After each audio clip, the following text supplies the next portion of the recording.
Hello everyone. तर या समरमध्ये ना माझ्या स्किनकडे बिलकुल लक्ष दिलं नव्हतं आणि स्किन पूर्ण डल झाली होती. तर त्यासाठीने मी SK सलूनमध्ये आलेली, जिकडे माझं स्किन पॅम्परिंग होत असते. सो नेहमीप्रमाणे मी इकडे माझे सेटिंग चालू होते.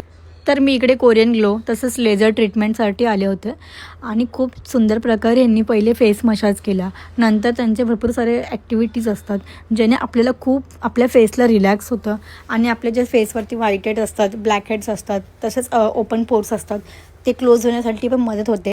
समरमधला टॅन रिमूव्ह करण्यासाठी एकदम बेस्ट ऑप्शन आहे. आणि इथे भरपूर सारे अजून वेगळे ट्रीटमेंट्स आहेत. हायड्रा फेशियल आहेत आणि आता वेडिंग सीझन चालू आहे, तर ब्रायडलसाठी पण एकदम ग्लोईंग स्किनसाठी, पूर्ण बॉडीसाठी पण खूप छान छान ट्रीटमेंट्स आहेत आणि एकदम रिजनेबल रेट्समध्ये तुम्हाला मिळून जातील. सो मी ID टॅग केलेला आहे SK सलूनचा आणि नंबरसुद्धा मेन्शन केला आहे. तर तुम्हाला पण यायचं असेल तर तुम्ही नक्कीच जाऊन व्हिजिट करू शकता. तुमच्या स्किनप्रमाणे तो तुम्हाला सजेस्ट करतील की कोणती ट्रीटमेंट तुम्हाला बेस्ट असेल.